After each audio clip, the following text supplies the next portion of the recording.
തനിയെ തുടങ്ങുന്ന യാത്രയാണ് ജീവിതം. വഴിയിൽ പലരും കൂടെ കൂടും. ചിലർ ചിരിപ്പിക്കും, ചിലർ കരയിപ്പിക്കും. അവസാനം യാത്ര അവസാനിപ്പിക്കാൻ നേരം നമ്മൾ വീണ്ടും ഒറ്റയ്ക്കാവും. അതുകൊണ്ട് സ്വയം ജീവിക്കാൻ മറക്കരുത്. ഓരോരുത്തർക്കും ഓരോ കഥകളുണ്ട്. ആ കഥകളിൽ ഓരോ ശരികളുണ്ട്. മറ്റാർക്കും മനസ്സിലാക്കാനാവാത്ത അവരുടേതായ ശരികൾ. ദുഃഖവും സന്തോഷവും രാത്രിയും പകലും പോലെയാണ്. സന്തോഷത്തിൽ നിന്ന് ദുഃഖത്തിലേക്കും ദുഃഖത്തിൽ നിന്ന് സന്തോഷത്തിലേക്കും ഒരുപാട് ദൂരമില്ല. എന്തെങ്കിലും പ്രശ്നങ്ങളും വിഷമങ്ങളും ഉണ്ടാകുമ്പോൾ എല്ലാം തകർന്നു എന്ന ചിന്തയിൽ നിരാശപ്പെടരുത്. കാലം നമുക്ക് സമ്മാനിക്കുന്നത് ചുട്ടുപൊള്ളുന്ന അനുഭവങ്ങളാവാം. ആ തീച്ചൂളയിൽ വെന്തുരുകാതെ പിടിച്ചു നിൽക്കണം. ചുറ്റുമുള്ളവരെ മനസ്സിലാക്കാൻ കിട്ടുന്ന ഓരോ അനുഭവങ്ങളും ഓരോ പാഠങ്ങളാണ്. പിന്നീട് അങ്ങോട്ടുള്ള ജീവിതത്തിൽ അത് ഓർമ്മയിലുണ്ടാവണം. നഖങ്ങൾ വളർന്നു വരുമ്പോൾ നമ്മൾ നഖങ്ങളെയാണ് വെട്ടിക്കളയുന്നത്, വിരലുകളെയല്ല. അതുപോലെ ബന്ധങ്ങളിൽ തെറ്റിദ്ധാരണ വളരുമ്പോൾ ഈഗോയെയാണ് ഇല്ലാതാക്കേണ്ടത്, ബന്ധങ്ങളെയല്ല. ഏറ്റവും ബുദ്ധിമുട്ടുള്ള കാര്യം പ്രവർത്തിക്കാനുള്ള തീരുമാനം എടുക്കലാണ്. ബാക്കിയുള്ളത് അതിൽ ഉറച്ചു നിൽക്കാനുള്ള നിർബന്ധ ബുദ്ധി മാത്രമാണ്. നമുക്ക് ചില സമയങ്ങളിൽ ഉപദേശത്തേക്കാൾ ആവശ്യം നമ്മളെ മനസ്സിലാക്കുകയും ക്ഷമയോടെ കേൾക്കുകയും ചെയ്യുന്ന ഒരാളെയാണ്.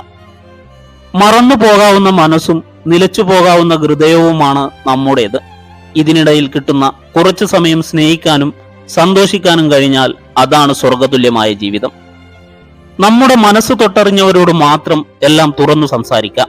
അല്ലാത്തവരോട് പറഞ്ഞാൽ സാഹചര്യങ്ങൾ മാറുമ്പോൾ നമ്മൾ തുറന്നു പറഞ്ഞതൊക്കെ നമുക്കെതിരെയുള്ള ആയുധമായി മാറും. ഒരു ദിവസം അല്ലെങ്കിൽ മറ്റൊരു ദിവസം നിങ്ങൾ തീരുമാനിക്കുക. അവസരത്തിനായി കാത്തിരിക്കരുത്, ഇന്ന് തന്നെ ചെയ്യുക. എപ്പോഴും വേദനിക്കുന്ന ഹൃദയം പെട്ടെന്നൊന്നും തകരില്ല. എല്ലാ ദുഃഖങ്ങളെയും അതിജീവിക്കാൻ അത് കരുത്തു നേടിയിരിക്കും. അതുകൊണ്ടാണ് ജീവിതത്തിൽ ഒരുപാട് വേദനകൾ ഉണ്ടായിട്ടും ഒരുപാട് പേർ ഇന്നും പുഞ്ചിരിയോടെ ജീവിക്കുന്നത്. സ്ത്രീകൾക്ക് പുരുഷനെ കീഴ്പ്പെടുത്താൻ ആത്മാർത്ഥമായ സ്നേഹം മാത്രം മതി. എല്ലാവരെയും സന്തുഷ്ടരാക്കാൻ നമുക്ക് കഴിയില്ല. പക്ഷേ എല്ലാവരോടും സന്തോഷമായി പെരുമാറുവാൻ തീർച്ചയായും നമുക്ക് കഴിയും. സമാധാനം കടന്നു വരുന്നത് നമ്മുടെ സ്വന്തം ഉള്ളിൽ നിന്നാണ്. നമ്മുടെ ഉള്ളിൽ നിന്നല്ലാതെ പുറത്ത് എവിടെ അന്വേഷിച്ചു നടന്നാലും അത് ലഭിക്കില്ല. നിങ്ങൾ ചെയ്യുന്ന പ്രവൃത്തി ആസ്വദിച്ചും വളരെ സന്തോഷത്തോടും ചെയ്യാൻ കഴിയുന്ന ആ നിമിഷം നിങ്ങളുടെ വിജയത്തിലേക്കുള്ള സുന്ദരമായ വാതിൽ തുറക്കപ്പെട്ടു കഴിഞ്ഞു. പുതിയൊരു സ്വപ്നം കാണുന്നതിനോ മറ്റൊരു ലക്ഷ്യം സ്ഥാപിക്കുന്നതിനോ പ്രായപരിധിയില്ലെന്ന് തിരിച്ചറിയുക. അലസമായൊരു ജീവിതമല്ല, ആസ്വദിച്ചുള്ള ജീവിതമാവട്ടെ നമ്മുടേത്. മൃദുവായി നടന്നും എളിമയോട് സംസാരിച്ചും കരുതലോടെ കാൽവെച്ചും സ്നേഹത്തോടെ പെരുമാറിയും നമുക്ക് ജീവിക്കാൻ സാധിക്കട്ടെ. എല്ലാ വിഷമങ്ങളും ഉള്ളിലൊതുക്കി ചിരിക്കാൻ പഠിക്കണം.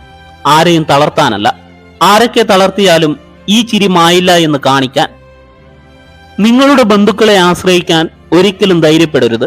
കാരണം മറ്റുള്ളവരിൽ നിന്ന് എന്തെങ്കിലും പ്രതീക്ഷിക്കുന്നത് നിങ്ങളെ അവരുടെ ആശ്രിതനും ദുർബലനുമാക്കുന്നു. നമ്മളെ മറ്റുള്ളവർ എങ്ങനെ കാണുന്നു എന്നുള്ളതിലല്ല, നമ്മൾ മറ്റുള്ളവരെ എങ്ങനെ കാണുന്നു എന്നതാണ് പ്രധാനം.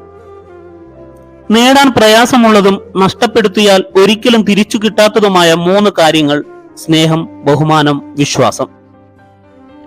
ഒരാളുടെ വിജയം മാത്രം ആളുകൾ കാണുന്നു, എന്നാൽ അയാൾ അതിനുവേണ്ടി ചെയ്ത ത്യാഗങ്ങളും പരിശ്രമങ്ങളും ആരും കാണുന്നില്ല. തെറ്റായ അഭിപ്രായത്തിൽ ഉറച്ചു നിൽക്കുന്നതിനേക്കാൾ എന്തുകൊണ്ടും നല്ലത് നിങ്ങളുടെ അഭിപ്രായം മാറ്റുന്നതാണ്. നമ്മൾ ദിവസവും ചെയ്യുന്ന ഏതെങ്കിലും ഒരു പ്രവൃത്തിയിൽ മാറ്റം വരുത്താതെ നമ്മുടെ ജീവിതത്തിൽ ഒരു മാറ്റം വരുത്തുക അസാധ്യമാണ്. നിങ്ങളുടെ മനസ്സ് തകർന്നതായി ആർക്കും തോന്നരുത്. കാരണം തകർന്ന വീടിന്റെ ഇഷ്ടിക എടുത്തു മാറ്റുവാൻ കാത്തിരിക്കുന്നവരാണ് മിക്കവരും. അവനവന്റെ ഉള്ളിൽ തന്നെ കണ്ടെത്തേണ്ട ഒന്നാണ് സന്തോഷം. അല്പം ശ്രമകരമായ കാര്യമാണെങ്കിലും അത് വേറെ എവിടെയെങ്കിലും കണ്ടെത്തുക എന്നത് തികച്ചും അസാധ്യമായ കാര്യവുമാണ്. വിജയം ജീവിതത്തിൽ അവിചാരിതമായി സംഭവിക്കുന്ന ഒന്നല്ല. നിരന്തരമായ കഠിനാധ്വാനം, ത്യാഗം, ആത്മവിശ്വാസം, നിർത്താതെയുള്ള പഠനം എന്നിവയാൽ ലഭിക്കുന്നതാണ്. കാലുകൾ മുറിഞ്ഞേക്കാം, എന്നിരുന്നാലും ആഞ്ഞു ചവിട്ടും തോറും ഉയർച്ച കൂടിക്കൊണ്ടിരിക്കും. അതുപോലെ തന്നെയാണ് ജീവിത വിജയവും. നിങ്ങളുടെ പരാജയം ആഗ്രഹിക്കുന്ന സ്ത്രീയെ ഒരിക്കലും വിശ്വസിക്കരുത്. എല്ലാവരും ഒരു പ്രതിഭയാണ്. എന്നാൽ മത്സ്യത്തിന് മരത്തിൽ കയറാനുള്ള കഴിവുണ്ടാകണമെന്ന് നിങ്ങൾ വിലയിരുത്തുകയാണെങ്കിൽ അത് മണ്ടത്തരമാണെന്ന് വിശ്വസിച്ച് ജീവിതകാലം മുഴുവൻ ജീവിക്കാം. നമസ്കാരം സുഹൃത്തുക്കളെ, വീഡിയോ ഇഷ്ടമായാൽ ലൈക്ക് ചെയ്യാനും കമന്റ് ചെയ്യാനും മറക്കരുത്.